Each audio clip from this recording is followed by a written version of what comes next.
주님은 나를 따라오라. 내가 너희를 사람을 낚는 어부가 되게 하리라 말씀하셨습니다.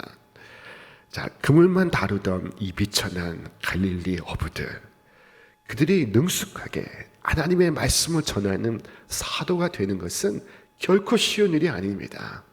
흔한 일이 아닙니다.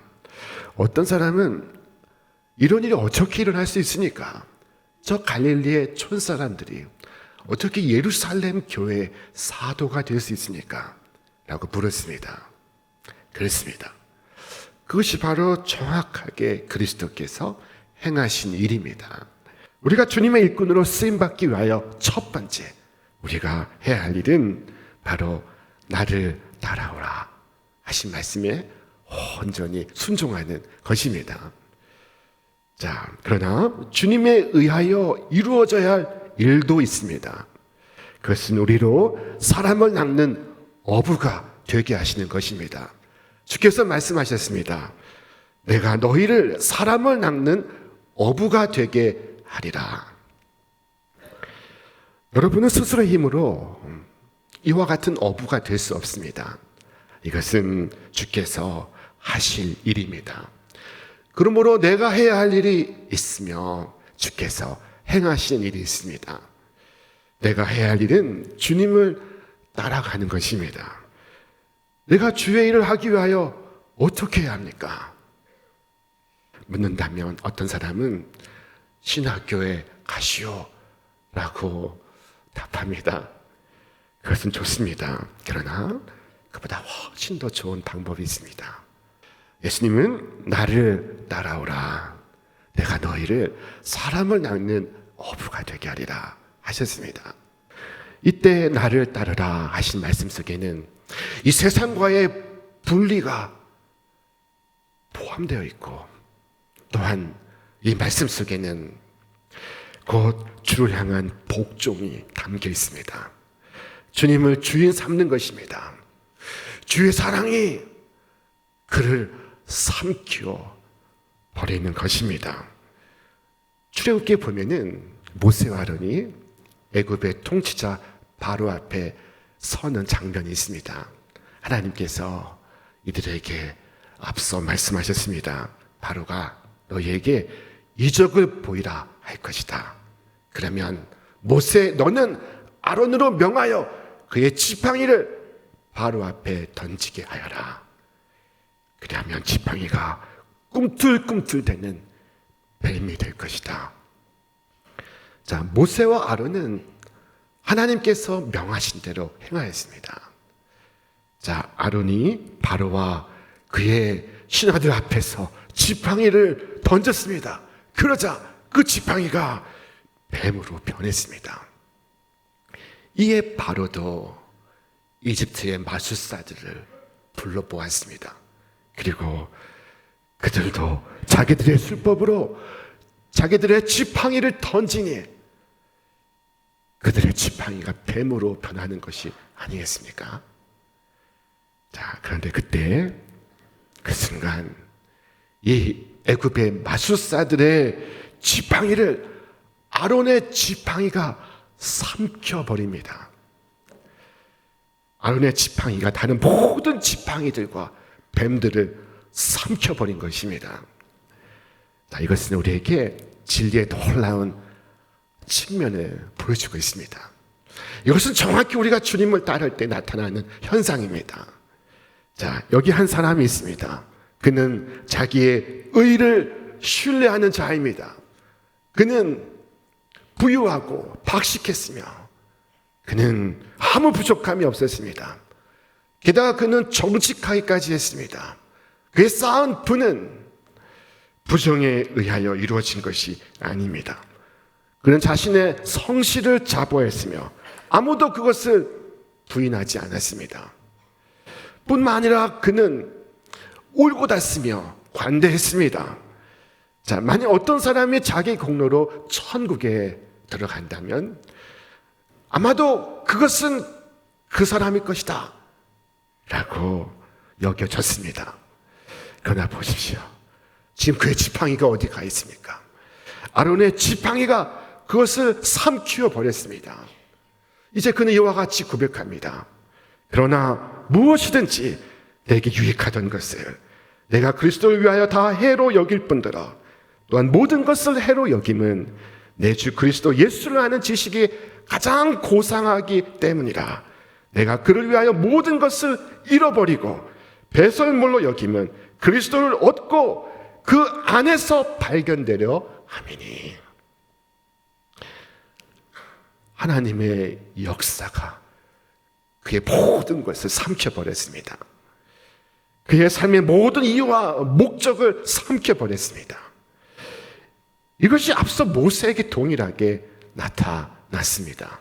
성경을 말씀하기를 믿음으로 모세는 장성하여 바로의 공주의 아들이라 칭함받기를 거절하고 도리어 하나님의 백성과 함께 고난받기를 잠시 죄악의 낙을 누리는 것보다 더 좋아하고 그리스도를 위하여 받는 수모를 애굽의 모든 보화보다 더 큰 재물로 여겼으니 이는 상 주심을 바라봄이라.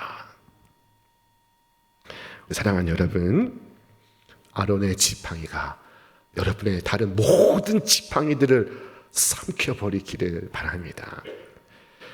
우리는 세상과 똑같은 원리를 따르면서 결코 사람을 낚는 어부가 될 수는 없습니다. 죄인이 죄인을 변화시킬 수 없습니다. 불경건한 사람이 불경건한 사람을 변화시킬 수 없습니다. 세속적인 그리스도인이 세상을 변화시킬 수 없습니다. 저는 오늘 우리 한국교회 그리스도를 위해 수고하는 것을 자기의 목적으로 삼는 그와 같은 사람들이 많아지기를 소망하고 기도합니다. 이 땅에 처음 교회가 섰을 때 교회를 섬겼던 우리의 믿음의 선조들과 같은 그와 같은 사람들이 우리 가운데 일어나기를 바랍니다. 자, 오늘 믿음을 고백하면서도 그와 같은 열정이 나타나지 않는 이유는 무엇일까요? 무엇 때문일까요?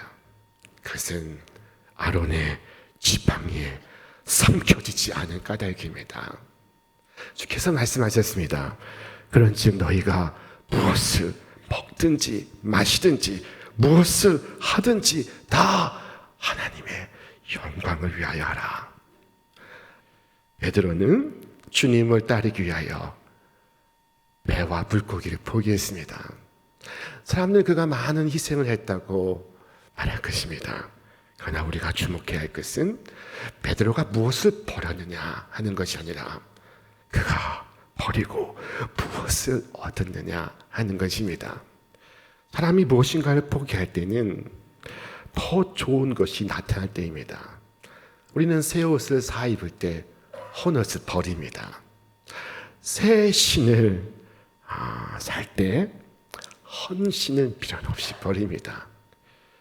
베드로가 영원히 사라지지 않을 영원한 보상을 붙들었을 때 우리는 그것을 희생이라 말하지 않고 횡재라고 말합니다. 여러분 스스로에게 물어보시기 바랍니다. 나는 후회 없는 시간을 살았는가? 그와 같이 생의 끝에 서서 제 자신에게 묻습니다. 너는 후회 없는 삶을 살았는가? 사랑하는 여러분, 그때 내가 주를 위하여 열심히 했던 것 결단코 후회하지 않을 것입니다. 교회 학교의 어린 영혼들을 사랑으로 품었던 것, 주일이면 찾아오는 많은 사람들을 위하여 보이지 않는 곳에서 봉사했던 것, 교회의 잦은 새 가족을 위하여 기도하고 저들의 안착을 위하여 도왔던 것, 결코 후회하지 않을 것입니다. 그때 내가 후회할 것은 주께서 부르실 때 제자의 삶을 살아가지 못한 것, 내가 좀 더 주님께 나의 시간을 드리지 못한 것, 나의 마음을 드리지 못한 것, 내 정성을 드리지 못한 것, 그것을 눈물로써 후회하게 될 것입니다. 주를 위해 살고 주를 위하여 사용되고 주를 위하여 쓰여지지 못한 것, 내가 주를 위하여 아무것도 한 것이 없다는 것, 바로 그것을 후회하게 될 것입니다. 여러분, 후회 없는 일생 살아가시기를 주님의 이름으로 축원합니다. 이 세상에서의 어떤 존재보다 하나님 안에서의 자녀로서의 존재로 살아가시기 바랍니다. 사람들이 나를 보고 그 사람 장사꾼이야 라고 말하기보다 나를 보고 먼저 그 사람 그리스도이냐 예수 믿는 사람이야 라고 말할 수 있게 되기를 바랍니다. 나의 삶이 하나님께서 받으심직한 삶이 될 수 있도록 여러분의 수고를 아끼지 마시기를 바랍니다. 마지못해 하는 것은 하나님께서 받으심직한 일이 될 수 없습니다. 움켜쥐려고 하는 것으로는 하나님께 드려질 수가 없습니다. 그리스도를 위하여 항상 그 이상을 꿈꾸고 시도해 보시기를 바랍니다. 신방을 다녀보면은 우리 교회는 참 귀한 분들이 많습니다. 제가 주일이면 이 강단에서 말씀 전하는 것을 사명으로 느끼는 것처럼 그와 같이 일상에서 하나님의 사명을 절감하는 분들이 많다는 것을 알게 됩니다. 그는 그리스도를 위하여 가정을 지키고 있습니다. 그는 그리스도를 위하여 오늘도 직장에 나아가고 있습니다. 제가 그리스도의 말씀을 전하기 위해서 이 강단에 올라간 것처럼 그는 자신의 평범한 부르심을 그리스도의 일로 선별하며 그 모든 일들 가운데 스스로를 그리스도의 종으로 만들고 있습니다. 우리 분명히 이 종의 자리에 서야 합니다. 우리에게 예수 그리스도는 모든 것이 되어야 합니다. 우리가 주님의 일꾼으로 쓰임 받기 위해서 우리가 해야 할 일이 있습니다. 그것은 나를 따르라 하신 부르심에 순종하는 것입니다. 그러나 두 번째로 주님에 의하여 이루어져야 할 일도 있습니다. 그것은 우리로 사람을 낚는 어부가 되게 하시는 것입니다. 주께서 말씀하셨습니다. 내가 너희를 사람을 낚는 어부가 되게 하리라. 내가 사람을 낚는 어부가 되는 것은 주님의 역사입니다. 주님의 역사 없이는 이루어질 수 없는 일입니다. 자, 그리고 주님의 그 역사는 성령을 통하여 오늘도 이루어지고 있습니다. 주께서 말씀하셨습니다. 오직 성령이 너희에게 임하시면 너희가 권능을 받고 예루살렘과 온 유대와 사마리아와 땅 끝까지 이르러 내 증인이 되리라. 자, 그리고 주님의 명하신 대로 그들이 함께 예루살렘에 모여 기도할 때 주의 성령이 그들 가운데 임했습니다. 그리고 신비로운 성령의 권능에 붙잡히게 되었습니다. 그 베드로가 그물을 던졌을 때 그가 이 무트로 이끌어낸 사람이 얼마나 많았는지 아십니까? 성경은 말씀하기를 그 말을 받은 사람들은 세례를 받음에 이날에 신도의 수가 3,000이라 하더라. 베드로는 예수님 십자가에 돌아가실 때 예수님을 부인했던 인물입니다. 그것도 이름 없는 여종 앞에서 저주하며 3번이나 예수님을 부인했고 그리고 갈릴리로 도망을 갔던 제자입니다. 자, 그런데 지금 3,000명 앞에서 설교하고 있습니다. 예수님을 3번이나 부인했던 베드로와 3,000명 앞에서 설교하는 베드로는 동일한 인물입니까? 다른 인물입니까? 자, 성령께서 그를 변화시키셨습니다. 그에게 권능을 주셨습니다. 그에게 지혜를 주셨습니다. 그는 지난 날 비참하게 넘어졌습니다. 그는 예수님을 모른다고 부정했습니다. 그러나 성령은 그의 지난 날의 모든 실패를 기억나지 않게 하고 있습니다. 비겁한 제자, 도망갔던 제자, 형편없는 제자가 능력 있는 증인의 삶을 사는 것, 이것이 바로 성령의 역사였습니다. 여러분, 무엇이 더 큰 권능일까요? 상대방을 이기는 것일까요? 자신을 이기는 것일까요? 상대를 이긴 사람은 많습니다. 그러나 자기를 이기지는 못했습니다. 세상을 정복한 사람은 많습니다. 그러나 자기를 정복하지 못했습니다. 돈과 권력을 쥔 사람은 많습니다. 그러나 자기를 이기지 못합니다. 그러나 성령은 자기를 이기게 합니다. 자, 성령의 권능은 그로 하나님의 사람이 되게 하는 권능이며 참된 제자가 되게 하는 권능이며 사람을 낚는 어부가 되게 하는 권능입니다. 자, 성도는 이 성령에 의하여 날마다 인도를 받습니다. 성령께서 그를 이끌어 가십니다. 그의 생각도, 그의 주장도, 그의 목적도, 그의 방법도 이끌어 가십니다. 초대교회 스데반 집사의 순교 이후에 교회에 큰 핍박이 임했습니다. 온 성도들이 뿔뿔이 흩어져 가기 시작했습니다. 그때 집사 중 하나였던 빌립도 성령의 이끌림을 받습니다. 성령께서 그에게 나타나 말씀하시기를 저 광야로 내려가라 하십니다. 이 빌립은 명을 받아서 수백 리 길을 가서 저 광야에 이르니 마침 그 앞에 한 수레가 지나가고 있었습니다. 자, 성령께서 저 수레로 가까이 나아가라 말씀하시니 이 빌립이 달려가기 시작했습니다. 여러분, 수레가 빠르겠습니까? 사람이 빠르겠습니까? 그러나 주의 성령의 그를 이끌어 가시고 있습니다. 그가 이 수레를 앞서가고 있습니다. 빌립이 달려가서 보니 이 수레 안에는 당시 이디오피아 여왕의 국고를 맡은 관리인, 곧 오늘날 재무장관에 해당이 되는 최고의 공무원 네시가 타고 있었습니다. 그가 그 마차 안에서 성경을 읽고 있습니다. 자, 빌립은 그에게 물었습니다. 그대가 읽는 것을 그대가 이해하고 있느냐? 그때 그가 답하기를 가르쳐 주는 이 없는데 어떻게 알 수 있겠습니까? 라고 답했습니다. 그때 빌립을 청해 마차에 함께 타게 하니 빌립이 네시가 있던 그 구약성경 이사야서 53장으로부터 비롯하여 예수 그리스도가 우리의 죄를 대신하여 십자가를 지신 것과 그가 죽으신 지 3일 만에 부활하신 것과 부활하셔서 우리에게 의가 되시고 생명을 주신 것을 전했습니다. 내시는 마음의 문을 활짝 열었고 복음을 받아들였습니다. 자, 그리고 그리스도를 자신의 구주로 영접했습니다. 내시는 빌립에게 말했습니다. 내가 세례받기를 원합니다. 그가 기독교인이 되기를 결단한 것입니다.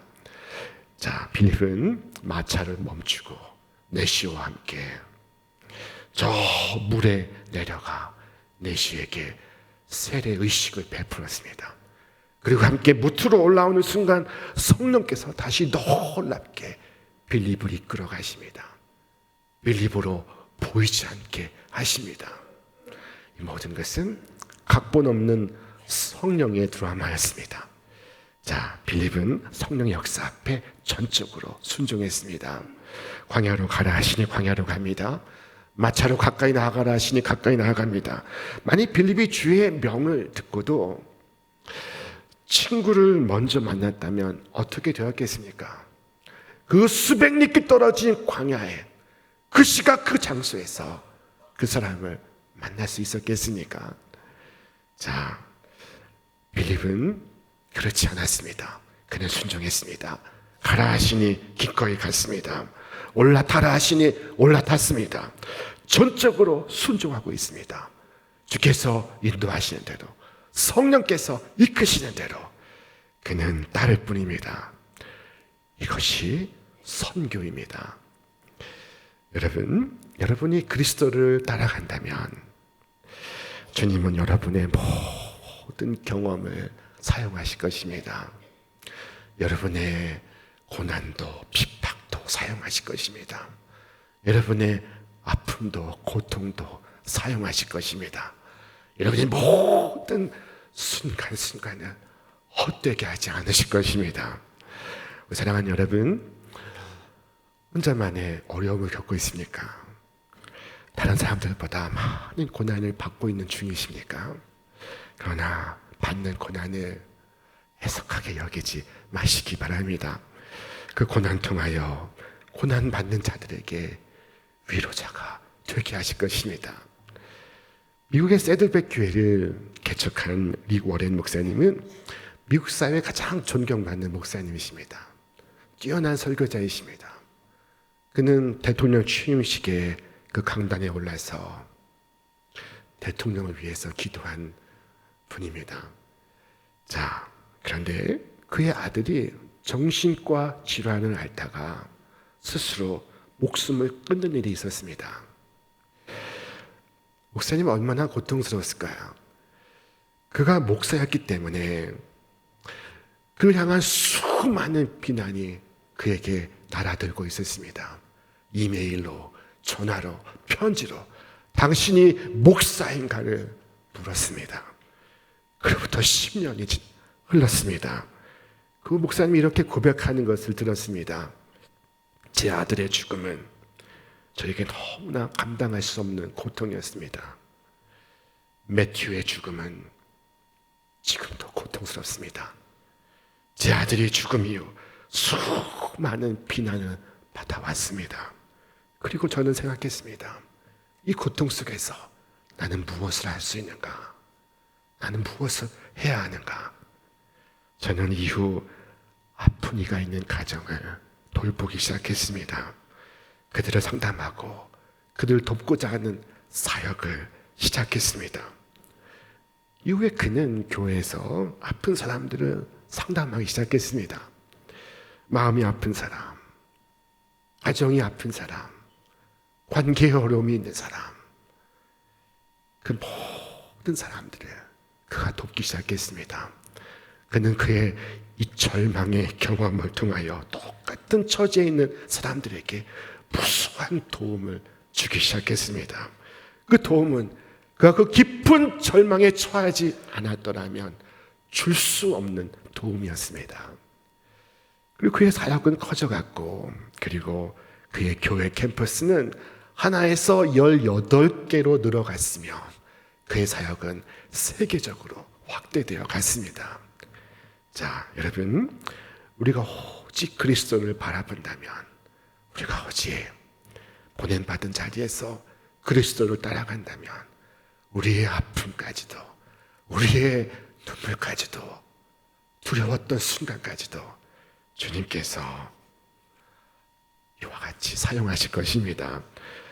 여러분은 그 경험을 통하여 여러분은 사람 낚는 어부가 되게 하시는 하나님의 손길을 느끼게 될 것입니다. 여러분, 주께서 다소의 사울을 부르사 위대한 교회의 사도로 만드신 것을 기억하십시오. 죄인 중에 괴수를 불러서 유능한 교회의 일꾼으로 삼으신 것을 기억하십시오. 살인자를 불러서 사람을 살리는 자로 만드신 것을 기억하십시오. 자, 그러므로 기도하시기 바랍니다. 주님, 전날에 비겁하였던 베드로가 이제 담대한 사도가 되었던 것처럼 오늘 저도 성령을 덧입게 하옵시고 나의 유한한 삶이 영원하신 구주를 증언하는 주님을 섬기는 아름답고 복된 삶이 되게 하여 주옵소서. 이처럼 기도하고 결단하는 여러분 모두 위에, 여러분 한 사람 한 사람 위에 주의 성령께서 날마다 크고 놀라운 권능으로 함께 하시기를 주님의 이름으로 축원합니다. 축원합니다.